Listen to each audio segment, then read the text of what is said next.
γραφεία της Νέας Εποχής. Αισθανόμαστε ότι είναι πολύ πολύ μεγάλη τιμή για μας να φιλοξενούμε τον τρισεγγονό της Μουγγουλίνας. Δεν μπορώ να το πω, τετρασέγγωνα της Μουγγουλίνας. Και μία Μέτσο Σοπράνο, η οποία έχει κάνει καριέρα όχι μόνο στην Ελλάδα αλλά και στο εξωτερικό. Και να μιλάμε για το καταπληκτικό νησί της Πέτσης. Πολλά φιλιά για τις Πέτσες, το καταπληκτικό νησί το δικό σας, στην Αίγινα. Ζηλέψαμε τα φεστιβάλ σας που κάνουμε όλα αυτά τα χρόνια και είπαμε να κάνουμε και εμείς ένα φεστιβάλ φέτος και γι' αυτό βρισκόμαστε εδώ. Να πούμε καταρχάς δύο λόγια για το Μουσείο της Μουγγουλίνας. Το Μουσείο της Μουγγουλίνας ιδρύθηκε πριν 20 χρόνια, το 1991, και ήταν μια προσπάθεια να διασωθεί το κτίριο από βέβαιη κατάρρευση. Μιλάμε για ένα σπίτι σχεδόν 200 τετραγωνικά μέτρα, τεράστιο, το οποίο οι ανάγκες επισκευής του ήταν πολύ υψηλές σε οικονομικά ποσά. Τα χρήματα αυτά δεν υπήρχαν. Είτε θα κατέρευε, είτε θα πουλιότανε, και μπορεί να το πω κάποιος άσχετος, είτε θα γινόταν μουσείο.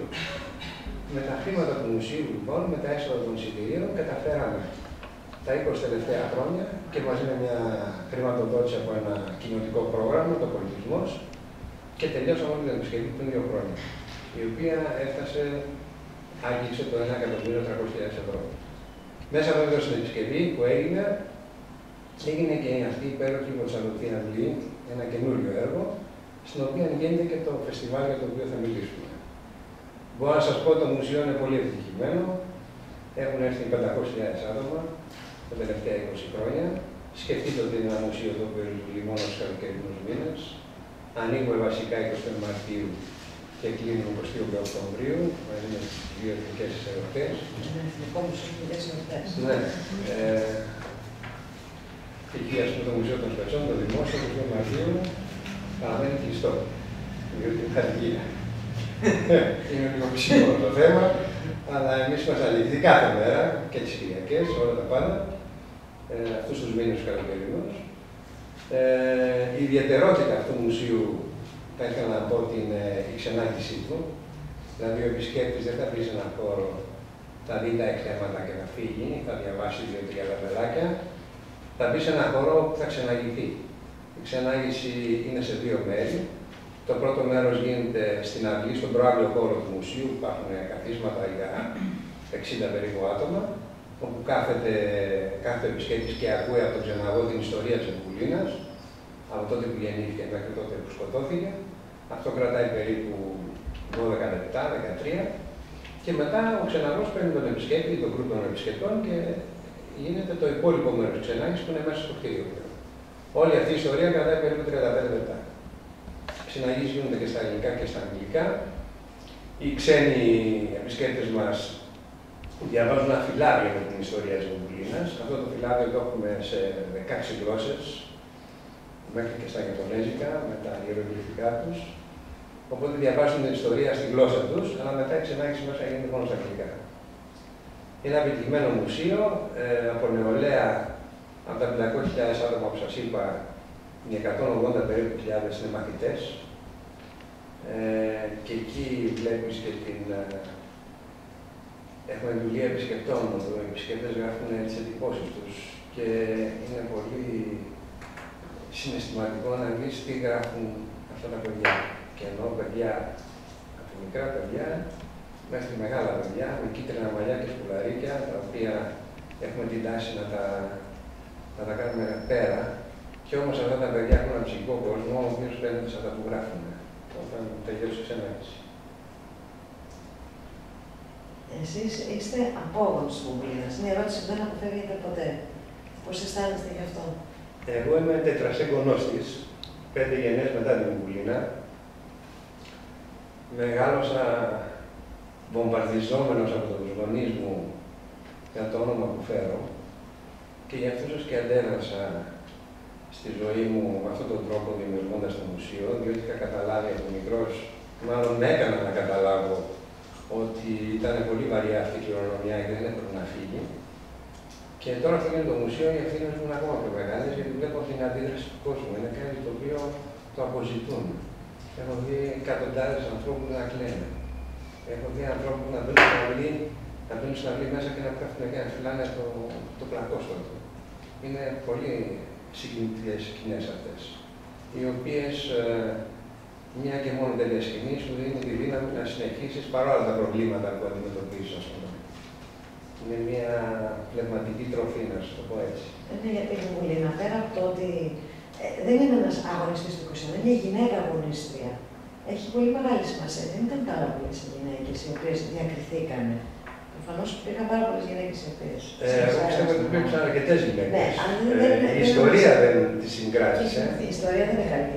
Ναι, η ιστορία τη γράφουν, να φανταστείτε ότι έχουμε βιβλία του, ιστορικά βιβλία για την Επανάσταση του 1921, του 1840-50, και η Βουβουλίνα δεν αναφέρεται. Όχι μόνο η Βουβουλίνα. Καμία γυναίκα. Ούτε Μαντό, ούτε Τζαβέλενα, καμία μα καμία. Υπήρξαν γυναίκες αγωνίστες, εγώ πιστεύω.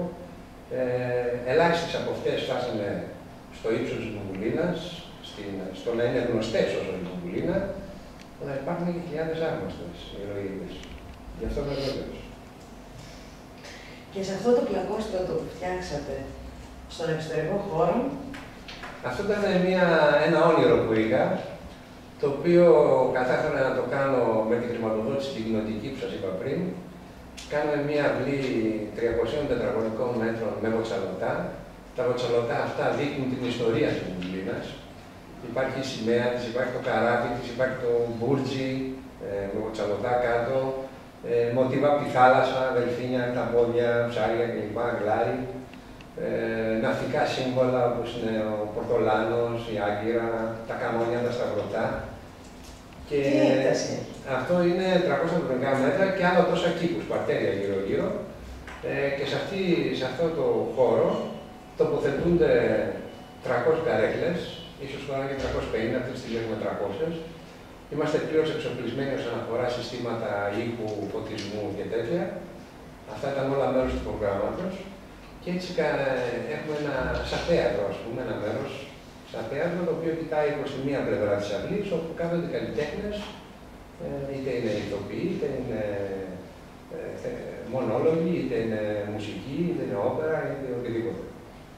Και έχουμε κάνει και εκθέσεις στο παρελθόν. Δίνουμε το χώρο μας πάντοτε αφιλοκερδός και έρχονται σχολεία, κάνουν εκθέσεις φωτογραφίας. Έρχεται ένας Πετσιωτών την άλλη εβδομάδα, θα κάνει μια εκδήλωση. Ο Δήμος Πετσιών έχει κάνει εκδηλώσεις της Αρμάτας σε αυτό το χώρο.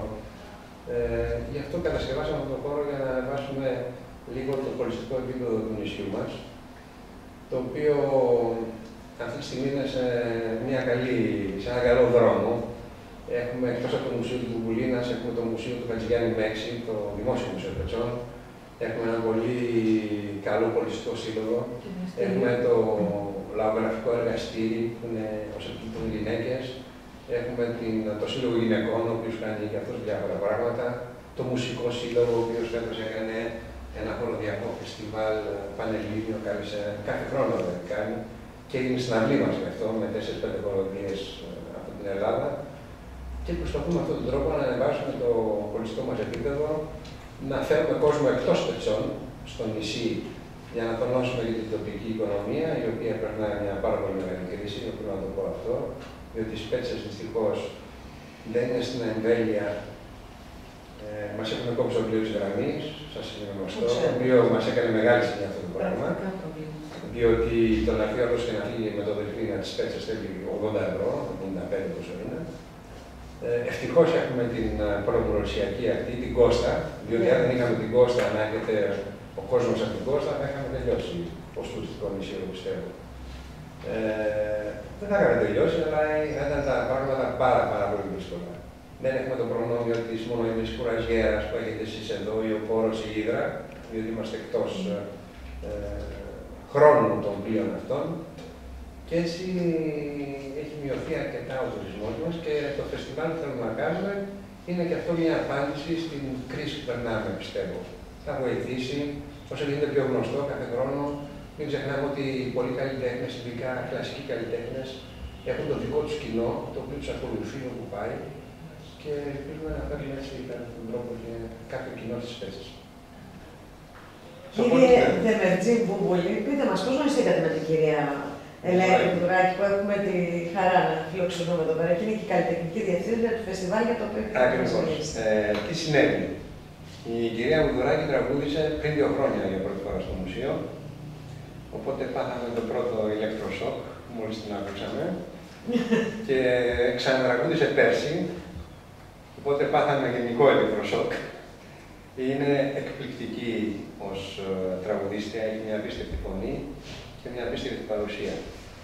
Γέμισε το μουσείο στην κυριολεξία και διότι είναι και σπετσιώτησα την καταγωγή και είναι καλό να αναδεικνύεις τοπικούς καλλιτέχνες.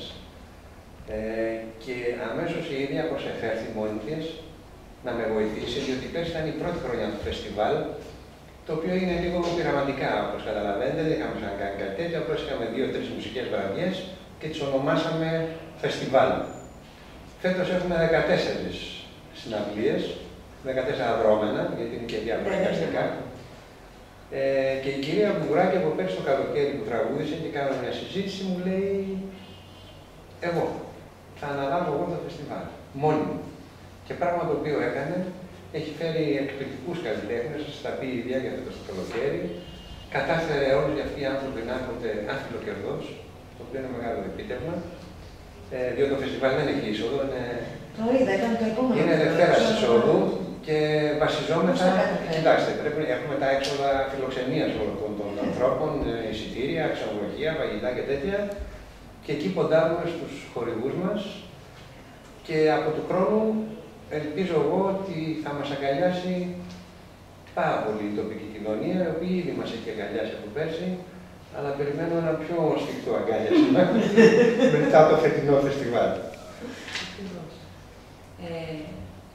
Είναι ένα όραμα που πήρε σάρκα και οστά από τους εμπνευστές του φεστιβάλ, όχι από μένα. Εγώ δεν είχα... Εγώ παρέλαβα κάτι και προσπαθώ να του δώσω σάρκα και οστά. Γιατί έχει πολύ αγάπη για αυτό που κάνει και ο Φίλιππος και η σύζυγός του και τα παιδιά. Αλλά παρατηρήσαμε ότι από πέρσι που ξεκίνησε αυτή η προσπάθεια υπάρχει θέρμη και ανταπόκριση και από το σπετσιώτικο κοινό. Λοιπόν, τέτοιες προσπάθειες πρέπει να τις συγχαίρουμε. Θα θέλαμε να γίνει ένας πολιτιστικός θεσμός, ο οποίος να αναπτύσσεται συνεχώς. Να μπορέσουμε να συναγωνιστούμε όχι μόνο τα αντίστοιχα φεστιβάλ που υπάρχουν στο Σαλονικό, αλλά και σε όλη την Ελλάδα. Να αγκαλιάσει αυτό το θεσμό η τοπική κοινωνία. Γιατί αυτό είναι το κατεξοχήν κριτήριο ζωντάνια για τέτοιες εκδηλώσεις πολιτισμού. Οι σχέσεις τους με την κοινωνία, οι εκδηλώσεις. Γιατί από ό,τι φάνηκε πέρσι, ο κόσμος αγκάλιασε τόσο πολύ αυτό το φεστιβάλ, με τη συμμετοχή που είχαμε, 300 άτομα κάθε φορά που είχαμε μία εκδήλωση. Δεν χώρα για άλλους. Πέραν του ότι η είσοδος ήταν ελεύθερη, δεν μπορώ να θεωρήσω ότι μόνο αυτός ήταν ο λόγος που γέμισε το μουσείο, αλλά το κάτι διαφορετικό που είχαμε να παρουσιάσουμε στις Πέτσες. Ελπίζουμε λοιπόν ότι η επιτυχία από μόνη της θα δημιουργήσει την παράδοση που επιβάλλει σε κάτι να γίνει θεσμός και όχι ένας νόμος να του δώσει αυτή την ιδιότητα.